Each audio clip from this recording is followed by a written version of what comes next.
Hi guys, welcome back. So we've got squads out for Ireland, we've got them out for Scotland. I'm going to go through some of the interesting points that I found in these squads and also go through what I think are their strongest 15s.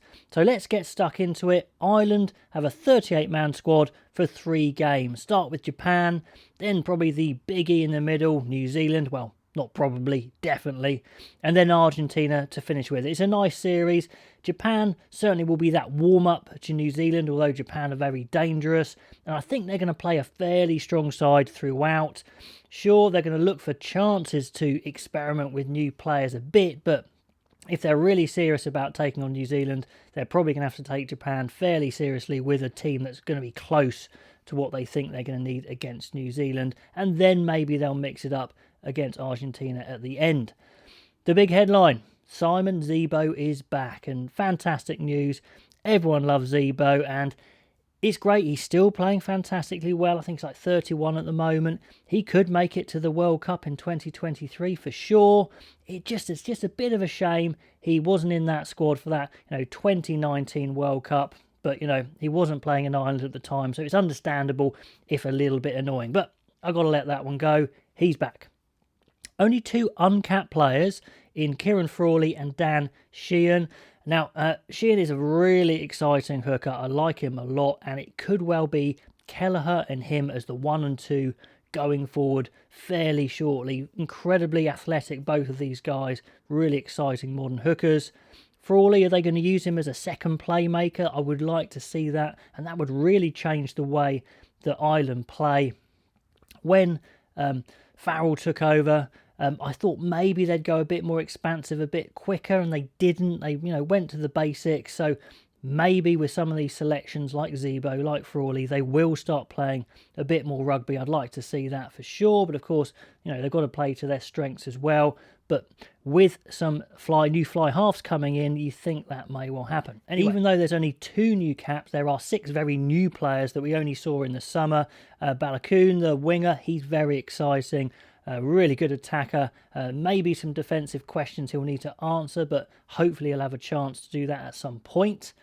Harry Byrne, we've seen very little of him. He's very young, the younger brother of Ross Byrne, but lots of potential attacking wise. Very exciting fly half. Then we've got the hard hitting Gavin Coombs, James Hume, Tom O'Toole we saw in the summer, and I really was impressed with him, and Timoney as well. And all their Lions are back in, including Kelleher, who came out at the end. So Bundy Aki, who played, I thought did really well in the Lions. Tyg Byrne, who definitely impressed. Conan, another one impressing. Furlong was one of the Lions' best players. Henderson didn't get quite the look he wanted, and Conor Murray there as well. So lots of experience, a few new players, only a few new caps, but I think the experimentation will be kept possibly till that Argentina game anyway. Main injury miss, well, not many, but Henshaw is the obvious one, and he continues to pick up these niggling injuries that just stopping him having those run of games. But he's outstanding in between. But anyway, hopefully he'll be back soon. No Jacob Stockdale. I think he's still suffering from an ankle injury. Let me know if you know any update on that. I haven't heard anything for a while, so they don't really have that big wing option. Zebo's in, like I said, looks like he's in possibly as the second choice fullback. Let me know how you think they're going to use Zebo, whether on the wing or fullback. And what's probably most interesting are the 10 options. We know that Sexton is the number 1, he's the captain, and he's playing great. But they've kind of ditched Ross Byrne, Carty, Billy Burns, who were kind of in the mix before, especially Billy Burns, and they've gone for Carberry and Harry Byrne. And it really looks like they're going all in on these attacking fly halves before they've really actually completely proved themselves. Carberry, obviously we've seen a bit of him in an Ireland shirt, but in the summer, to be honest, I wasn't overly impressed. He kind of looks a bit lethargic to me. Harry Byrne we haven't seen a lot of, so it's a bit of a gamble. If they impress, maybe they will be the 10s behind Sexton, but still all up in the air. We shall see. And there's lots of back row competition, as unsurprising in most teams. Lots of good back rows. O'Donoghue doesn't make it. Levy doesn't make it. Deegan doesn't make it. Amani does make it, and hanging on in there, many will say maybe one of those 3 should be in instead of him. Let me know if you're one of those. But still, some very good back rows. So their best 15 as I see it, no, not a lot of surprises here. Kilcoyne, Kelleher and Furlong. I think Kelleher's really impressed. He's got a lot better. That Lions experience would have been good for him as well. So I think he definitely starts over Herring. And then Henderson and Ryan. Baird I would see coming on. Looking forward to seeing some of him, but still Henderson and Ryan for me. Tyke Byrne definitely done plenty in the Lions to show what a class outfit he is, starting at 6. Still think Josh van der Fleer is their best 7 at the moment, or they'll be fighting for that. And Conan, again, was outstanding for the Lions. He's at 8. So I think it's a very good balanced back row. Has some power, has some size, line out, etc. Speed, bit of everything. Very happy with that. Definitely Murray and Sexton still. We'll see who takes over from Murray. But Nathan Doak was someone I watched the other day for Ulster. Really impressive. Over 6 foot, a bit like Murray. Very athletic.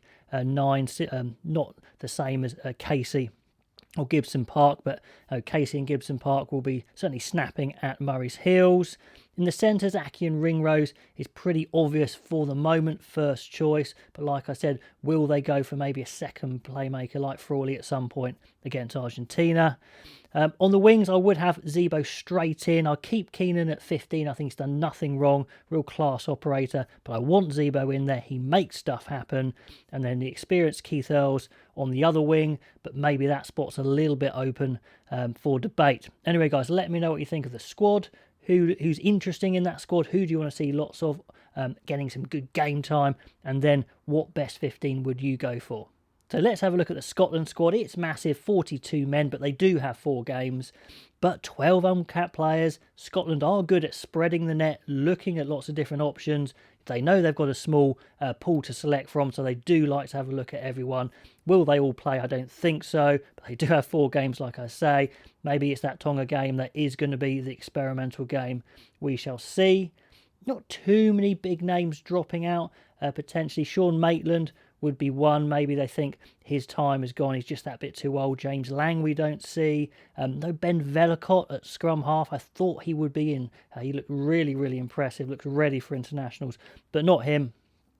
Johnny Gray would be a big miss, I think, along with Cummings and Toulis. I think they're all injured still. Second row is looking light, and that is looking like the problem area in this squad. A bit surprised they didn't bring someone like Swinson in, playing at Saracens, into his 30s, I know, but playing really well. As a bit of a temporary cover for these games, so really surprised they brought some second rows in. I'm not so sure about. But anyway, and as always, loads of centre options. Goodness me, I always say Scotland have lots of centre options, but I mean, what would be your best pair? We've got Bennett and Scott back in. It seems ages ago they're both in together. Tuipulotu, still young, only 24, could play 12 or 13 or even the wing. I think he'll see some game time. Hugh Jones, where's he going to fit into the team? Can he force his way into that starting team at some point, or be it on the wing, or be it fullback, or in the centres, or is he going to be that utility reserve that he's going to make his own spot, if you like, on the bench? Then we've got Johnson and Harris, the incumbents as well. So many centre options, absolutely fascinating. Just mentioning some of these uncapped players, we've got Ashman in as an uncapped hooker from Sale. That'd be interesting to see if he gets some game time. Josh Bayliss, the big Bath back rower, although Bath players certainly have taken a little bit of a battering with that huge loss to Saracens, but they're still being selected. I'm sure they're still good players. Pierre Schumann is now qualified on residency. He's 27, perfect age for international rugby. Looks like an out-of-the-box test match player, ready to go at prop, so I think we definitely will see some of him. Jamie Dobby, Ross Thompson, could be a young half-back pairing. We may see feature at some point, maybe against Tonga, like I said. Scrum half, fly half combo, very young. I was maybe expecting to see Van der Vault in the squad, actually, but maybe Thompson got his place there. Tuipulotu, we know how good he is. Very powerful, exciting centre. So let's see how these guys go. So here's my strongest 15 as I see it. Sutherland and Fagerson, those Lions props coming in for sure. At hooker, I'd give it to Brown at the moment. I think that's a very strong front row, big, strong, scrummaging front row, which they're going to need because I think they're light on second rows. I'd put Skinner into the second row. I know he's not an out-and-out second row, but I really rate him alongside Gilchrist, who's going to have to really put a shift in over these 4 games and play a lot of minutes. Then Richie, Watson, Fagerson, I think is easy. That's their best back row. Really impressed with Watson on the Lions tour, although he didn't get as much game time as many would like. Price and Russell, absolutely fantastic. Again, fresh off the Lions, looking good. Johnson and Harris, the incumbents in the centres, but like I said, so many different options. It'll be interesting to see how they mix up those centres. Van der Merwe, an absolute beast on the Lions tour, so he's obvious on one wing. I'd have Graham on the other for now, but there's plenty of competition from the likes of Steyn. We'll see how that goes. And then obviously Hogg at fullback and the captain. So let me know what you think of the squad, what you like about it, players that should have been in your opinion, and also what your strongest 15 would be. And I'll catch you guys next time.